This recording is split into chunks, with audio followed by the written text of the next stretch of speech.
You're not broken. You're not weak. And no, you're not an overthinker.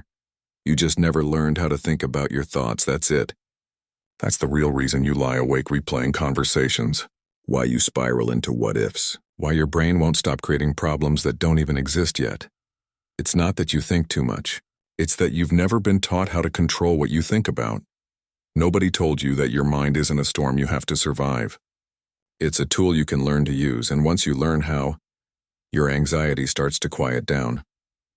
Your overthinking begins to fade, and you finally start feeling clear. Let's be honest. You've probably blamed yourself for overthinking 100 times. You've told yourself, why can't I just stop thinking so much? Why do I always make everything complicated? Why can't I just relax like everyone else? And maybe you even tried the classic advice, don't think about it. Just move on. But that doesn't work, does it? Because overthinking isn't a switch you can turn off. It's a loop your brain gets stuck in. You analyze every decision. You replay every moment. You question your worth, your future, your past. And the harder you try to escape, the deeper you sink. It's exhausting. But here's what most people don't realize. Overthinking isn't really thinking. It's the absence of mental tools. You see, schools teach you math, grammar, and facts, but they never teach you how your own mind works. No one explains that your brain runs on autopilot most of the time, that your thoughts are just mental habits, that your inner voice isn't always telling the truth. So you grow up inside your own head, without ever learning how to drive it. This is where metacognition comes in. It sounds complex, but it's simple. Metacognition means thinking about your thinking.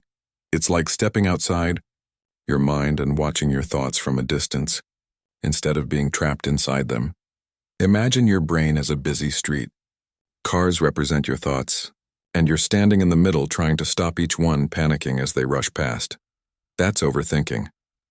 Now imagine stepping onto the sidewalk. You're still watching the same cars, but you're no longer in danger. You're just observing. That's metacognition. It gives you space between you and your thoughts. And that space is where peace begins. When you're in that space, you stop believing every story your brain tells. You stop assuming every worry means something. You stop letting random thoughts dictate your emotions because now you're watching, not reacting. The truth is, your thoughts aren't facts. They're just electrical patterns shaped by your past, your fears, and your habits. But without metacognition, you treat them like reality. And that's how overthinking takes control. Think about it. You don't overthink because you enjoy it. You overthink because your mind's trying to protect you. It's scanning for danger, trying to predict outcomes, avoid pain. But without tools to guide that process, it becomes chaos. Your mind doesn't need to be silenced. It needs to be trained. So, how do you train it? How do you build these mental tools that stop overthinking? Let's break it down into 3 simple, powerful techniques based on metacognition. Name the thought. When you catch yourself spiraling, stop and name it. Say, I'm having a worry about failure. I'm having a thought about rejection. I'm having a story that I'm not enough. Why does this work? Because language separates you from the thought. You're no longer saying, I'm failing. You're saying, I'm having a thought about failing. That one sentence shifts you from being inside the storm to standing outside it. It sounds small, but it's one of the most powerful mental tools on earth. Ask, is this useful or just noise? Most thoughts aren't helpful. They're just mental noise. When your mind starts overanalyzing, pause and ask, is this thought helping me or just keeping me stuck? If it's helping, great, act on it. If it's noise, let it pass. You don't have to fight every thought. You just have to stop feeding the useless ones. Every time you ask this question, you train your brain to filter what matters and what doesn't. And slowly, the noise fades.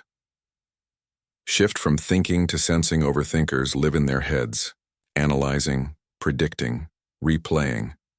So the antidote is to ground yourself in the present. Notice what you can see, hear, smell, touch. Because the mind can't obsess and experience the present moment at the same time. You can't overthink your way into peace.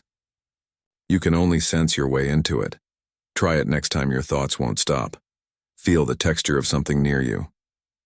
Listen for distant sounds. Breathe deeply. You'll feel your mind slow down, not because you forced it, but because you came home to the present.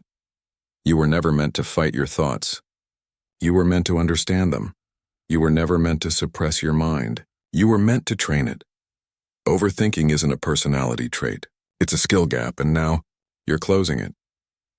Once you start observing your thoughts instead of drowning in them, life starts to feel lighter. The same brain that once overanalyzed everything becomes the same brain that brings you clarity, calm, and focus. You realize something powerful. Your thoughts are just visitors. You decide who stays. So next time your mind spirals, don't say, "I can't stop overthinking." Say, "I'm learning how to think better." Because you are. And one day soon, you'll look back and realize you never needed to silence your mind. You just needed to understand it. Peace was never about having fewer thoughts. It was about learning which ones to listen to.